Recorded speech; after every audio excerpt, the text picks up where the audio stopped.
Chiefs win the Super Bowl. Chiefs win. Cry, Eagles, cry. Great, excited to be back early. You know, every day I got the Three Stooges in the studio with me is a good fucking day. Mm-hmm. You know what I mean? So let's make sure he gets that bag. F-R-A-U-D-S, fries! Woo! Justin's way ahead in picks. That's all that you need to fucking know. Show's over. Show's over. We're going home. I'd like to welcome you back to another page of the Playbook Sports Podcast. What's going on, everybody? Welcome back to another episode of the Playbook Sports Podcast. We're all coming at you from Zoom today. Decided just to do it all remotely. But we wanted to get this one out right away as we are going to be fixing the Afc East, which is my division. Super excited about this one. But we've got the usual suspects here all around. Say what's up, fellas. What up? What's up, Zoomy? Glad to be back. Yes. Zoomy. Oh, my gosh. You might have to go first for that, Colin. You might have to go first. Yeah, I think so. Yeah. I don't know. Going in order of division. Huh? Okay. Go Bills first. Well, Addison, how you feeling? You ready? I mean, I'm ready to go if you guys are ready for me to go. Let's kick it off. I'm in. Let's do it. Let's just jump right into this. We're going to start. Addison is going to tell us how he can, hopefully not, fix the Buffalo Bills.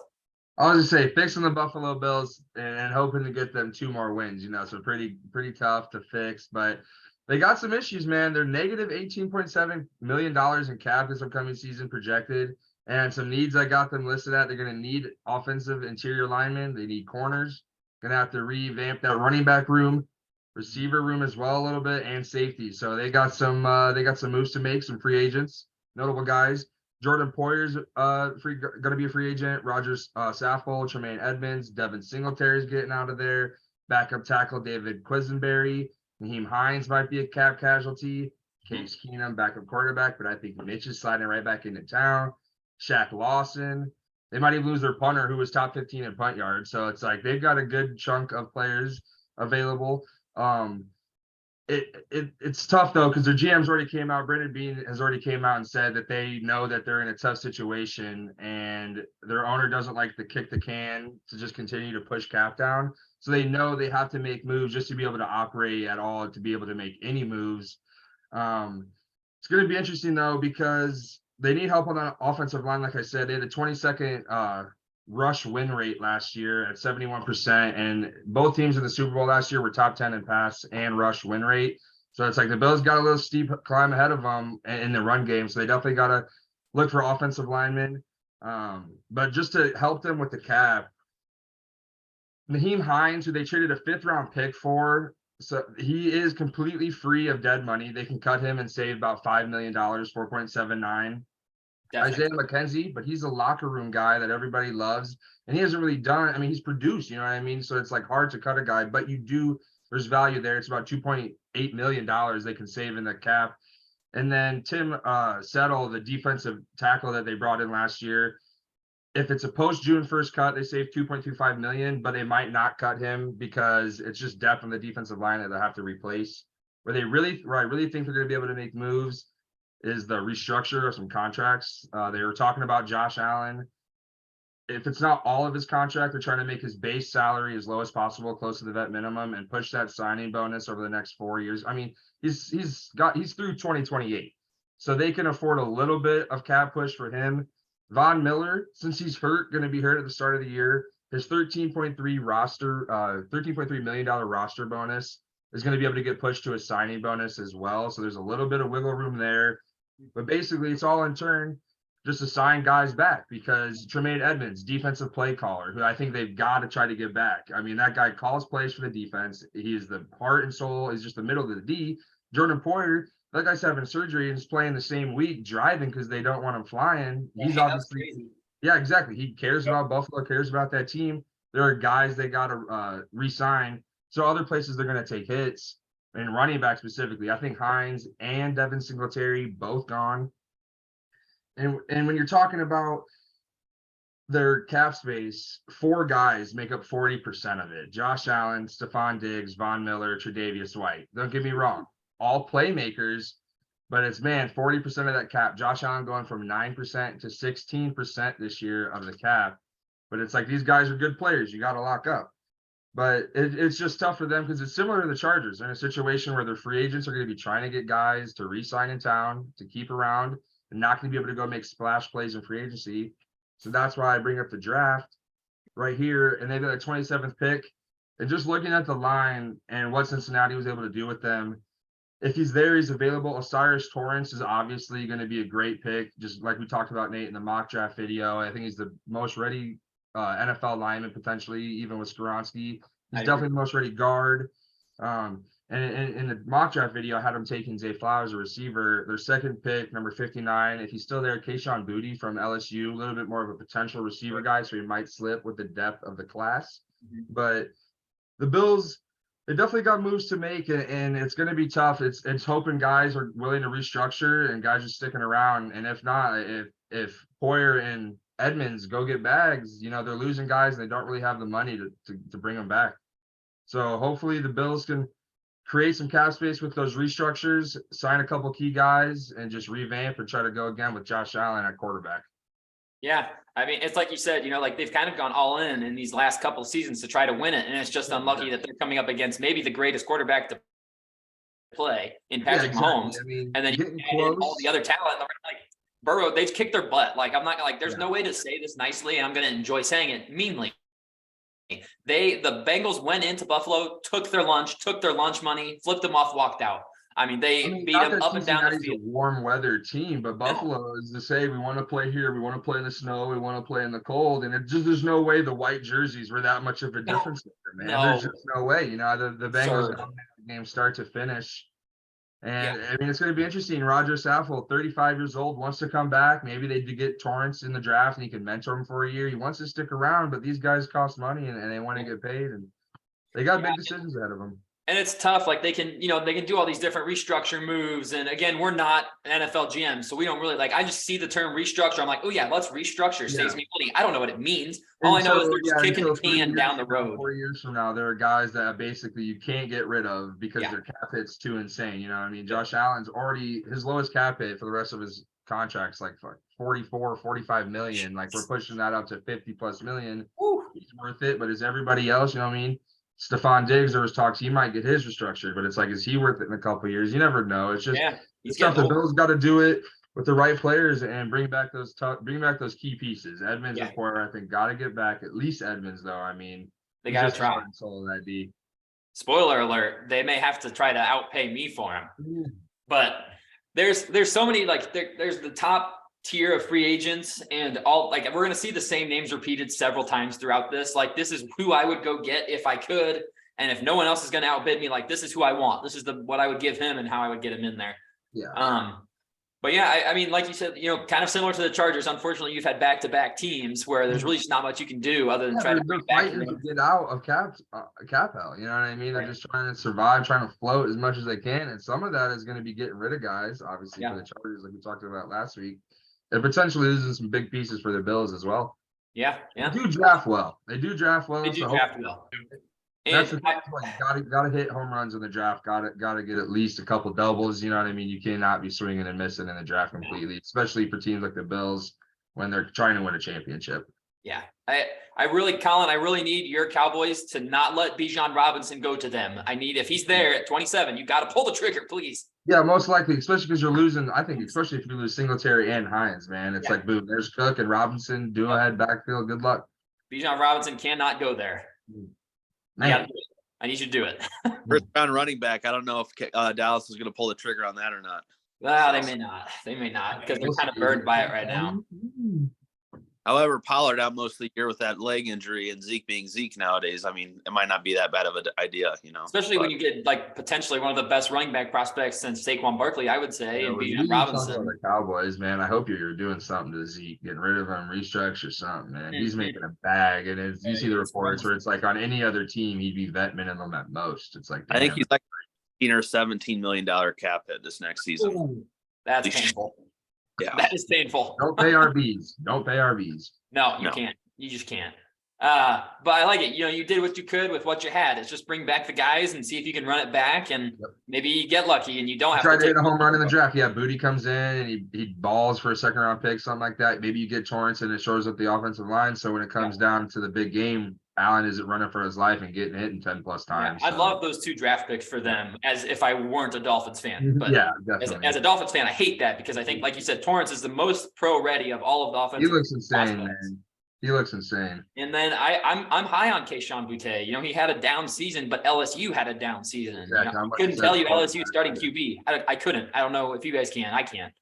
I don't know. It was Jaden Daniels, who transferred out of Arizona State first year at LSU this year, scrambling quarterback primarily. So Okay, there we go. With first year with a quarterback that likes to run before he passes. So I mean, Right. Yeah, And he's up the numbers. And at the end of the day, that's a transfer that LSU's begrudgingly taking because, you know, I mean, you'd be at LSU to begin with if you want to be at Arizona State. You know, it's a transfer up, not a transfer down. Jaden Daniels was the kid. I don't know if you guys saw the video of Arizona State like trashing his locker, like get the fuck out of here, like after he's transferring. Like that was the video was about him. Was like you're trash, all this stuff, you know. Okay. Wow. So yeah, no love lost at in Arizona State. Kidding. Yeah, definitely. Nice. I like it. All right. Well, coming in second place in AFC East this year was my Miami Dolphins. And obviously, as a Dolphins fan, I'm going to have a lot of stuff to do for this offseason. A lot of stuff. Yeah. What are you clapping at over there, Seifert? What? What? What? What? That's time. Huh? The best second place team all time. The Buffalo Bills next year. I was talking about this upcoming season. Best second place team. Gotcha. So Dolphins this offseason are coming in with negative 12.6 million. So they're over the cap currently, but there are, God, you're such a dick. There are a ton of moves to be made. When we reached out to Santa Claus earlier this season, I asked for a couple of things. Number one, I wanted Vic Fangio. Santa delivered. I need Santa to deliver again, and I'm certain he will here. First thing I'm doing is I'm calling up Byron Jones, and I'm telling him, pack your bags. Get out. Making him a post-June 1st cut saves us $14 million against the cap right there. Thanks. Bye-bye. Later. Yeah, thank you very much. Yep. See ya. Next cut, I'm cutting Jason Sanders. Saves us $4 million against the cap right there. He was not the same Jason Sanders we've seen. You can't pay a kicker that much money right now. Like, not when you have other needs. Go get a young kicker. I want the young, hungry kicker that needs the contract, not the guy that just got paid. Exactly. And if you can save money cutting him, you do that. You absolutely do that. Like, you got to be all-time great to get paid a kicker, really. Like, that's what the team should pay up, and that's it. Yeah. And then I'm cutting one of our corners, Keon Crossan. He's making a crazy. We saved $4 million almost by cutting him. Later. Bye-bye. So just there, I've saved $20.5 million. So now we're back under the cap, which is good. And then come the restructures. There's a lot of restructure candidates. Tyreek Hill, restructured. You can kick his down the road, saves you 11.2 mil. Restructure Bradley Chubb, 14.2 or 14.6 mil. Restructure Ogba, 9.2. I can't cut Cedric Wilson, unfortunately. I try to trade him. But if you restructure him, you save another $3 million. That's probably what I do. And then if you restructure Jerome Baker, there's another $4 million. So now I've saved $62.1 million. We now have $49.5 million to spend. Something I just saw that I just wrote down here just briefly was, I guess the Dolphins are talking to the Rams about acquiring Jalen Ramsey for like a second, a third round pick in that future draft. I'd be okay with that. I think he's still got some juice and in Vic Fangio's system, he could be solid across from Howard, and you just got rid of Byron Jones. So I'm probably pulling the trigger on that trade if it's legit. But that could burn me because he got kind of cooked this year. So first thing I'm doing is I am extending Christian Wilkins. He earned it, broke the record for most tackles in the NFL by an interior defensive lineman this year. His average market value is about $15 million a year. I signed him to a 4-year, $60 million deal, but that does not affect the cap this year because he's still on his rookie deal. So that's just something I'm doing for the team right now. And I'm picking up Tua's 5th-year option. I'm not throwing him a big extension. You get your 5th-year option. We'll have you 2 seasons, figure it out. Let's try and stay healthy, learn how to fall and not smack your head on the freaking ground. And so those are my 2 like in-house things I'm doing along with all my restructures. And then in free agency, you mentioned this guy, Tremaine Edmonds. Yep. I'm calling him up. I'm giving him up. He's 25 years old, very solid starting middle linebacker. He's going to want about, I saw average like market values like 11 million a year. I'm giving him that. I'm giving him 4 years, $45 million right off the bat, saying, come on down to South Florida, play in the sun, come work with Vic Fangio. I'm loving that Vic Fangio's got this kind of pull with coaches. Like we got the Chargers, their defensive coordinator quit being a defensive coordinator to come be a defensive passing coordinator. promotion. Yeah. Yeah, took a Demotion, huge, yeah. huge demotion to come coach with Vic Fangio again, which I love to see. But I'm signing Tremaine Edmonds and I'm signing Jordan Poyer. I'm taking both of them from the Bills straight away. Give me Jordan Poyer on the backside. I want him and Javon Holland as my two safeties. I would love that safety room. And Brandon Jones is our blitzing safety. I think those three guys would be awesome together in the back. And then this one is a guy we're going to hear several teams are going to want to sign this dude because he's the best at his position in this free agency class, Mike McGlinchey. Everyone's going to want him at tackle. I'm overpaying him. His projected numbers are $15 million a year. I'm giving him $16 million a year. 4 years, $65 million. I'm bringing him in and saying, thank you very much. We've had Austin Jackson playing over there, total bust. I should have cut him, but I got too much going on already. He sucks. Brandon Shell was our other right tackle, and he was serviceable, but go get someone who's a little better than serviceable, and you have the money to do it. I'm bringing in Mike McGlinchey for sure. I think a lot of teams are going to want Mike McGlinchey, though. He's going to get a bag, and he may not even be worth the bag, but he's better than what we've got. Mhm. Way better than what we've got. That leaves me with $11.5 million to sign my rookies. So I'm staying there. So I've got money to roll with and play with. And pick 51 in the draft if he's still there. I'm praying he's there. I want Darnell Washington out of Georgia, the tight end. Guy's an absolute freak. Monster. You might have to move up a little bit to get him. I don't know if he'll be there at 51. I'm hoping that the other tight ends like Meyer and Kincaid and let's see, I had another Musgrave. Those are three tight ends rated above him. I hope they fall a little bit, which then leads to Darnell falling. And we get to make the move there because he's he's huge. He's a freak athlete. He's 6'7", and he grades out best when he's blocking. He's an excellent blocking tight end. You notice I'm not bringing back Mike Gesicki. The guy doesn't know how to block. He's just a big white wide receiver. He can't block at all. He's got awesome hands, and I think as a receiving option, the dude's super talented, but he's not what we need. We need a George Kittle type. We don't need the pass catching guy. I'm sorry. He's just not, he doesn't separate at all. So yeah, Gesicki, bye-bye. So if I can't bring in Darnell Washington, though, my backup pick is Andrew Voorhees. He's the left guard out of USC, graded really highly at run blocking. And then I don't have to see Liam Eichenberg out there anymore. I think I've had enough of Liam Eichenberg. He's done for me. I hate that guy. I openly cheered against him when I went to the game in Miami when we faced Pittsburgh. I think I very loudly screamed, "Fuck you, Eichenberg." So, and the players were running out right in front of me. He heard me. I love it. That really hurt me. Yeah. He stinks. And then in the third round, I'm taking this guy, his name, and I might butcher it. It's spelled funny. It's Trevius, TRE''VIUS, Trevius Hodge Tomlinson. He's a cornerback out of TCU, super athletic, freak athlete. I've been looking at numbers on him, and he runs in the 4.3s for the 40s. He's got a 42-inch vert, and he can back squat 605 pounds. The one problem is this dude is 5'9". Okay. Little.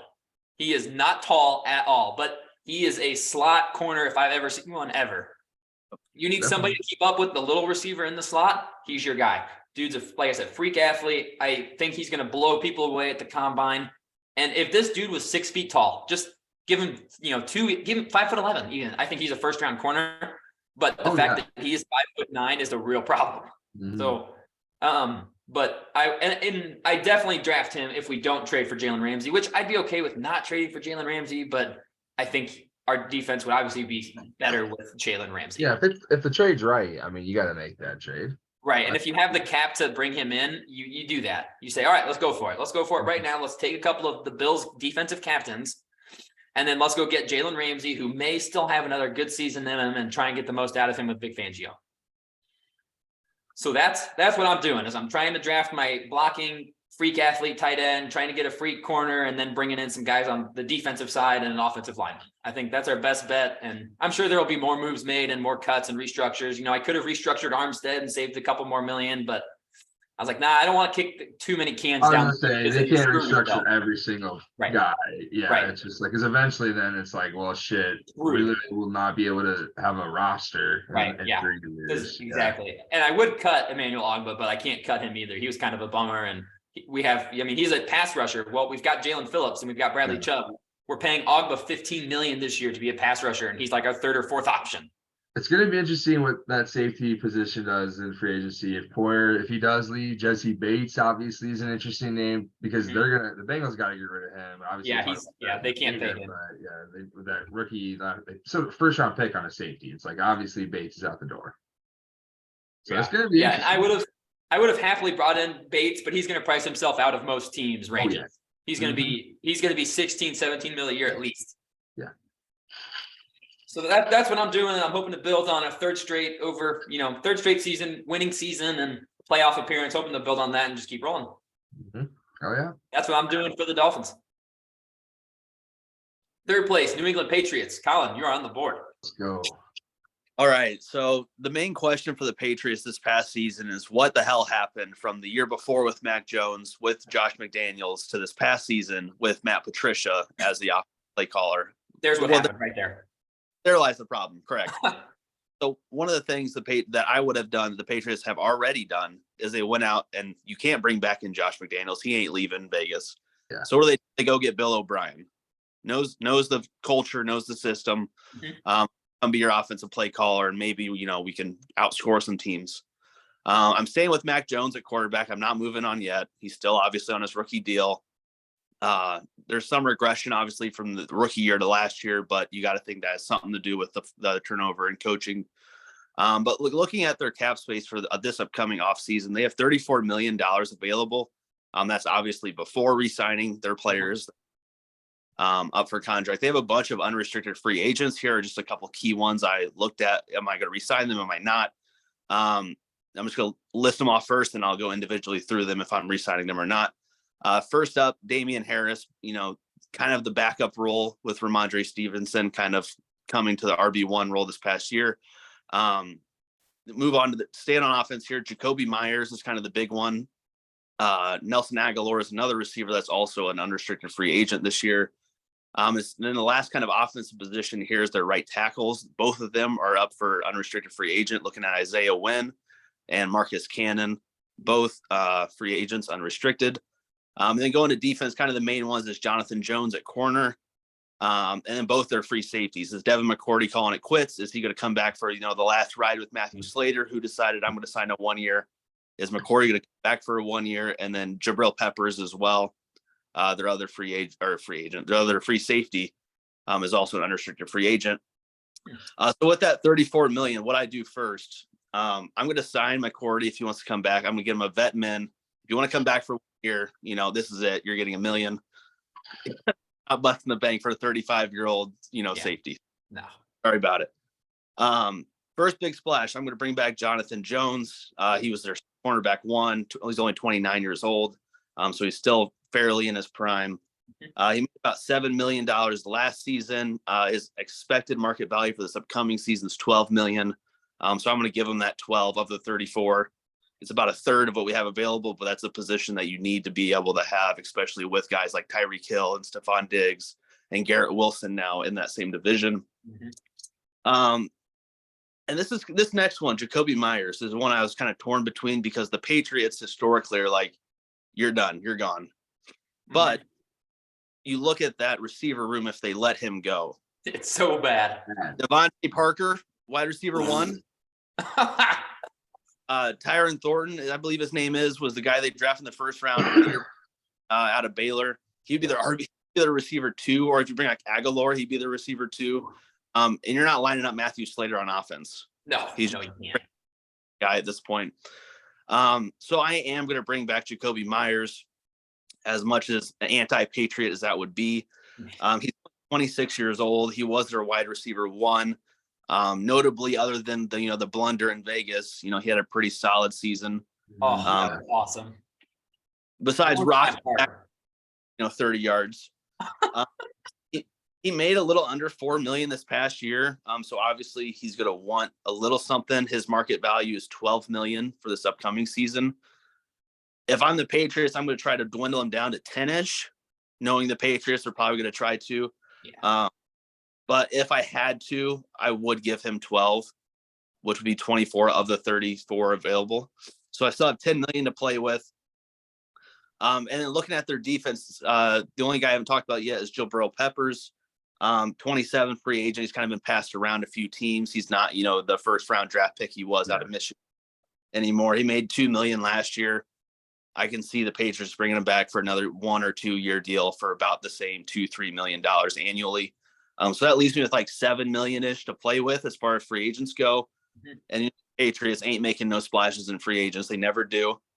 And when they do, they overpay for tight ends that they don't use. So the killer move for New England's free agents here, TJ Edwards. Ooh. Okay. Whoa. Hold the applause. Hold the applause. Woo-wee. Linebacker, was on Philadelphia this past year. I believe he led their team in tackles. He played kind of on a prove-it deal this past year, 1 year. He made a little over $2 million. I could see him wanting a touch more. I could see Philly just letting him go. So that's kind of my one splash. If you look at the Patriots defense, who they don't already have, I think their line is excellent. I think they're going to address a corner position in the draft, spoiler, or a safety position in the draft. I still like Kyle Duggar on that back end. Mm-hmm. So I have them kind of going linebacker is where I kind of see their issues. Obviously, Judon, I think of him more as an edge than a true linebacker. So I get a linebacker that they could have in the middle of the field to kind of run their defense and, be a secure tackler as Edwards was this past year, for cheap as well as kind of the Patriots formula. So guys, I'm not re-signing. I'm not bringing back Damian Harris. I'm going to try to address that in the draft. You get like a 3rd, 4th, 5th round rookie and you can plug him in as a backup running back, or you could sign another vet on a minimum deal. Or Harris actually made under $1 million this past year. So if you had to, with what you had left, you could bring him back, but for this scenario, I'm not right now. I'm not bringing back Nelson Aguilar. Sorry about it. He actually probably was their wide receiver 2 this past year. Maybe you can get him cheap, but I think that's a turnstile. Once again, you can pick up a rookie and kind of plug and play him as your wide receiver 3 or 4 if you trust Thornton that much. I'm not bringing back either right tackle. Ooh. Okay. Mark Cannon, 35 years old. Sorry about you. Yeah. Isaiah Wynn, it's his first contract off his rookie deal. He was a 1st round pick out of Georgia in 2018. Now he's up for his first payday. Market value has him around $15.5 million. And if you think pay $15 million for anybody, some other things down here, the highest paid player on New England's roster is Matthew Judon, making $17.6 million, which is only 7.8% of their cap. So that kind of goes like New England never pays anybody. And if you do, you're not going to cost us more than 10% of our cap. They only have 5 guys making 10+ million next season already signed. So you kind of like to nickel and dime these guys as much as they can. So moving on to the draft, what I think they're going to do here. First round, they have the 14th pick, and kind of a shocker. I think with the cornerback depth, I have them taking a corner in the 2nd round. Ooh, okay. But first round, since we're not re-signing our right tackles, we have to go get a tackle. And I have them kind of, getting the runt of the litter, if you will. Whoever's left between Skoronski, whoever's left between a Paris Johnson. And my ideal one for them, you get rid of your 1st round guy out of Georgia in 2018, and you just bring Broderick Jones right on in, plug right tackle, and then you restart the cycle. You don't have to, break the bank for a 15 mil plus right tackle when you're the Patriots. 2nd round, 46 overall pick. I'm kind of torn between these two. Obviously, it depends on who's left at that point. Beggars can't be choosers. But one I've seen is Emmanuel Forbes out of Mississippi State as a corner going to New England. Or if he's gone, I do like this Deontay Banks kid out of Maryland as well. Mm-hmm. Watched him play a few times last year. He's getting a little first round buzz, I've been hearing. Emmanuel. Yeah, he's climbed a little bit. But yeah, that's what I do if I'm them. I sign the guys I can nickel and dime. You kind of hope, you look at your division, the Bills are going to outbeat you. The Dolphins on paper are going to outbeat you, and they did, the past couple of years. And honestly, at this point, you're just hoping you're not last, because you look at those Jets, if they get a quarterback, it's kind of one of those spots where you're New England, and I think they're just content on just letting Bill try to out-coach everybody and not out-roster and out-pay everybody. Yeah. And I could see this team, I can't see them winning more than 10 games. I really can't. No matter what they do, I can't see them really winning more than 10 games. So I think it's one of those situations you just try to scrap and claw, and if you can get into a wild card, fantastic. If not, I don't know, what the expectations are for this year for New England. So, Yeah, I agree. What were you saying? Sorry. oh, I just finished. That's what I would do if I were them. That's what I just said. But Yeah, I mean, you look at New England and they're a far cry from the team, from the dynasty. I mean, they're so far removed from that team now. And I mean, they couldn't even decide between Mac Jones and Bailey Zappi. And it's like, man, what a step back they took this season. And like, you look like sitting here thinking about the Patriots roster, if anybody here between the four of us knows the Patriots well, I would think it would be me. They like their star players, who? Matt Judon? Okay. And that's it. that's all I got. That's all I got. And they're still only like able to just re-sign their dudes. Like they still don't have the cap. I don't know what they're doing over there, but I'm very happy about it. I'm very happy that they're not the Patriots of old. Before we move to stage, I mean, that picture you sent in our group chat, I mean, they have two of the top 3 paid tight ends in the league. What the hell are we doing? You Signed them in the same offseason. Yeah, together. Right. So what were they thinking at that time? Like they knew they were bringing in a rookie and stuff like that at the time. I believe that was Mac Jones' rookie year. Yeah. But they really think like 2 security blankets are going to be better than just one good one and then beef up an O-line or get them a receiver or something? Like, what was I like calling the Jacoby Myers re-signing. I think they have to, man. The receiver class in the free agency is so bad unless they want to address an early receiver in the draft, which they have other needs that are more pressing. So I think Myers I like that re-sign though. Yeah, because I think Isaiah Wynn is going to price himself out, and Marcus Cannon, like you said, he's 35 years old. Like, they have to get a tackle. They do not have a choice but to go get an offensive tackle at 14, I think. And it's one of the big threes there. And like you said, Addison, if you don't re-sign Jacoby Myers, you have to go get a receiver in the draft. Well, then you're spending that money you spent on Myers on a tackle, and are you getting a tackle for the price you could re-sign Myers for that you trust? Yeah. And I don't know. So yeah, I don't know about New England. We'll see. Yeah, they're kind of a tough spot right now. They're not looking so hot. So that brings us to our last team. Sage, you've got the New York Jets, the last place team from this year. Where do you have them going? And this is exactly the team that I wanted the whole time too, because they've done all the work for me, which is great. Last year, they did so much of the work. I didn't even have to put in any effort. No. So thankfully, I only had a few main spots to cover, right? Number one, let's just get it out of the way. Quarterback.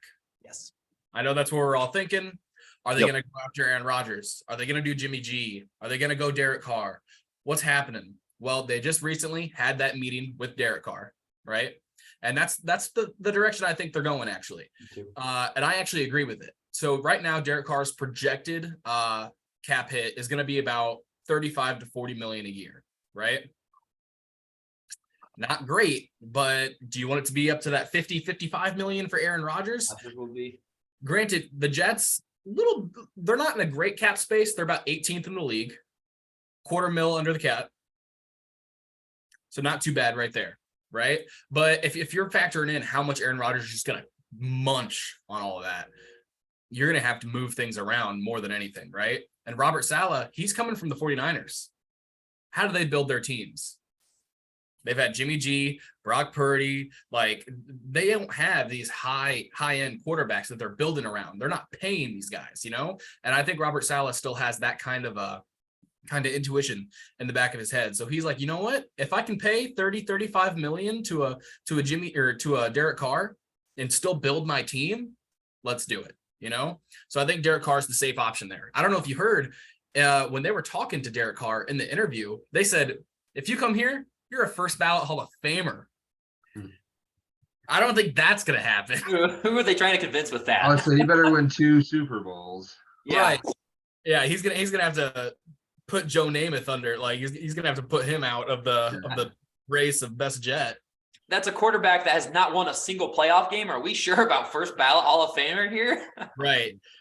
I don't know if I believe all that, but hey, I think Derek Carr is the way you go. I agree with that for sure.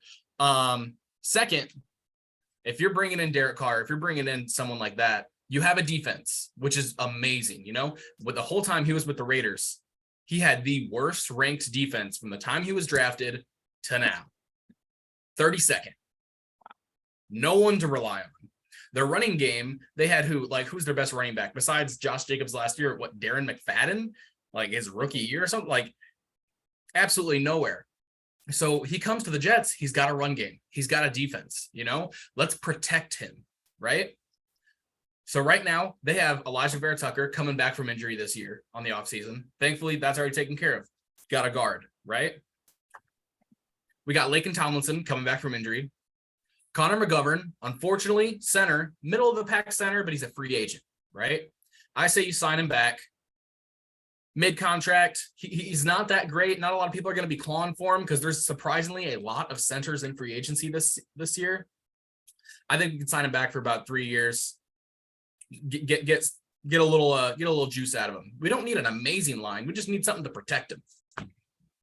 First round, some are going to think, oh, he needs weapons. He's got weapons. He's got Garrett Wilson, offensive rookie of the year. He's got Elijah Moore. He's got CJ Uzomah, who, let's be honest, is a good tight end. Yeah. He's got Breece Hall in the backfield. And I think they're going to sign Samaje Perine as an RB2. Pickup. That's a good pickup right there. You still have James Robinson, right? Or is he a free agent? I believe they still have James Robinson for another year or two based on the trade. I don't know how much faith they're going to have in him. I don't know. He seemed broken when he came over. They didn't even trot him out ever. Really killed my fantasy team. Thanks, New York. Yeah. But with that all happening, Nathaniel Hackett's got to get a little creative. He's going to say, hey, we got to protect this guy. Let's get Paris Johnson in there. Okay. They got a top 13 pick. Let's just move him in. If Paris Johnson's not available, I say we even go to Broderick Jones. Yeah. Make sure you're protecting that left tackle side. Get that set up. You got four or five offensive linemen are solid. At that point, you can do anything you want with any concept you want. Mm-hmm. And I think Derek Carr can run most concepts. As for Nathaniel Hackett, I think he's gonna succeed. I know we all talk about him like, oh, he was with Aaron Rodgers. How do you not become a head coach after coaching Aaron Rodgers? He also took the Jacksonville Jaguars to the AFC Championship game. Yeah. The boat, Bortles, baby. Yeah, he took Saxonville. So let's just remember that. Yeah. Now, moving on to the defensive side, they got LaMarcus Joyner leaving in free agency probably. We're probably not going to re-sign him, But here we go. I think second pick in this draft, they're going after Antonio Johnson, Texas A&M. Sure up that safety. Make sure they got that secondary rock solid because it has been. They got DJ Reed. They got Sauce. They're going to have Antonio Johnson.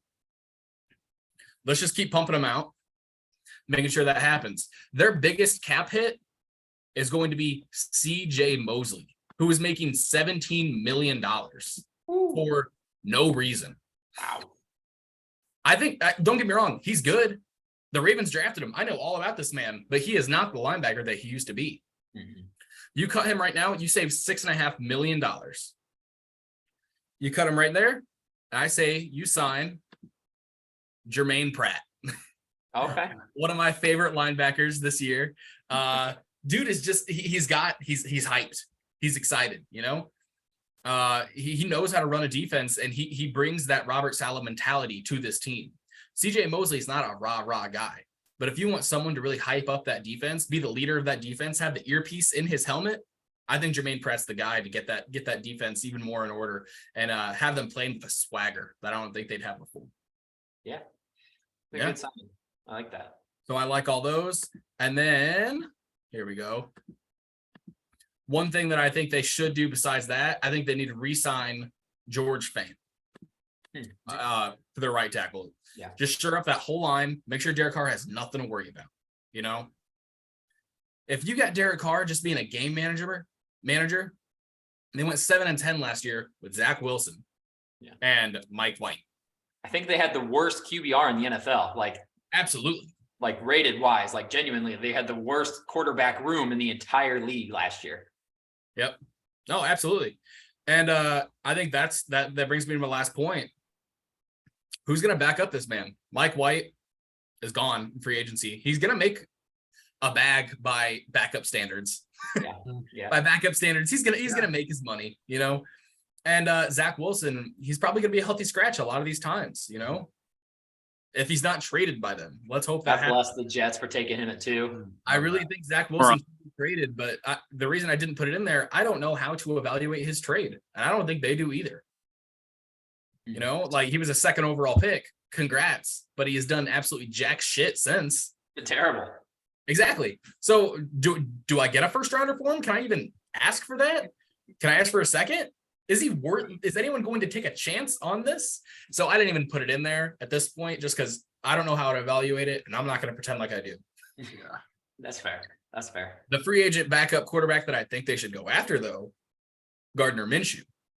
Ooh. Okay. Ooh. Gardner Minshew backing up that Derek Carr. They both have a lot of the same mentality. Minshew brings a little more of that fire, and I think he can really thrive. And Nathaniel Hackett's play style, they both have that Jacksonville bond. They weren't there at the same time, but I still think they could have that going on for them. And if Derek Carr does go down, you got someone to throw to 2 of the best wide receivers in the AFC East. Yeah. I wonder if Minshew's what kind of money he'll demand, because I feel like Minshew probably thinks he can be a starter somewhere. You got to think, right? Like he's done well everywhere he's gone. Minshew thinks he's the MVP. You're right. Right. I'm sure he does. he I thinks think that he Saints game deserves hurts his value, man. He's playing with the best roster in football, and their offense just stagnates when he came in. I mean, the Saints were sort of rolling late. We were all picking against them, and they were hot. But it's like you come in and the offense can't do shit. And again, we have the best roster. I understand Hurts does a lot, but that's tough, man. Yeah. It'll be interesting. Yeah. Okay. Yeah. I think, like you said, the Jets defense is pretty set. It's very, very solid. Just got to figure out that quarterback situation, and paying for, Derek Carr is tough, but if they can squeeze him in underneath that cap and protect him, they've still got Mekhi Becton too, who is, their left tackle they just drafted in the 1st round, I think 2 years ago. Yep. Huge left tackle out of Louisville. Just can't stay healthy. But when he is healthy, the dude's super talented. So, if you have to cut ties with him, that probably saves you a chunk of change because he's on that. Absolutely. Or even getting a trade for him, something like that. Like, get some value. How many people are going to trade for a left tackle? Everybody. Most teams. Everyone. Yeah. Everyone needs a left tackle. You can't have enough of them. Exactly. Yeah. Okay. All right. I like that for the Jets. I don't like that a whole lot, because I think the Jets are good. I think that they're obviously their deficiency this year was quarterback, without a question. So it'll be interesting to see what they do at QB. I obviously hope that they take Jimmy Garoppolo and they're like, "You're our guy." That would be good for me. But they go super discount. Yeah. If they're smart. Funny as it is, I almost think that'd be worse, man. Jimmy G just wins when he plays. That's you know true. what I mean? Bring Derek Carr over. You can come choke in the New York Lights. Like Jimmy G will shine. I mean, all of a sudden Jets are rolling and he's throwing for $180 a game, but they're winning every game. Hey, Jimmy G would love playing the Patriots twice a year. Mm-hmm. That'd be fun to watch. Say sup, Bill. Yeah. So I think that's really all we've got for the AFC East. There's not a whole lot of going on. The Bills are obviously going to remain the favorites. Yeah. There were times this year where they looked vulnerable, and they're going to have to make some tough decisions. And yeah, they are really. They have big decisions to make. Yeah, they've got a lot of things. And like the people that they have decisions to make, other teams want badly. They're coveted. These guys that they want to keep, other teams are just salivating over the idea of them. So yeah, they're going to have to overpay. So they're in kind of a tough spot. So I think the AFC East will be fun to watch. On top of the fact that, Colin, I don't know if you know this, but this kind of stinks for both of our teams, is the 8 teams in the NFL, like the top 8 hardest schedules, are the 8 East teams. Philly has the hardest schedule this year. The Dolphins somehow got the 2nd hardest schedule this season. But then after them, it goes Giants, Patriots, Cowboys, Jets, Bills, Commanders. Like, what the hell? How's that work? I guess it's because we play each other. So our divisions face off against each other and then face off within interdivision. And all 4 of our divisions, nobody is getting a top 5 pick. I do love the hardest schedule. Don't get me wrong. They try to give you the hard one, but let's see what it is. Because you know what I mean? Like, what was it the off season ago and who actually had the hardest schedule? Obviously, that shit always changes, but it's like those teams, the East had 3 playoff teams, you know what I mean? NFC. So, and the AFC had 2, and the other 2 were literally right there into the last weeks of the season. So, Yeah, it's gonna be interesting to watch the East battle it out this year, or both NFC and AFC. I think they're all gonna be solid. That's what we've got for the AFC East for you guys for today.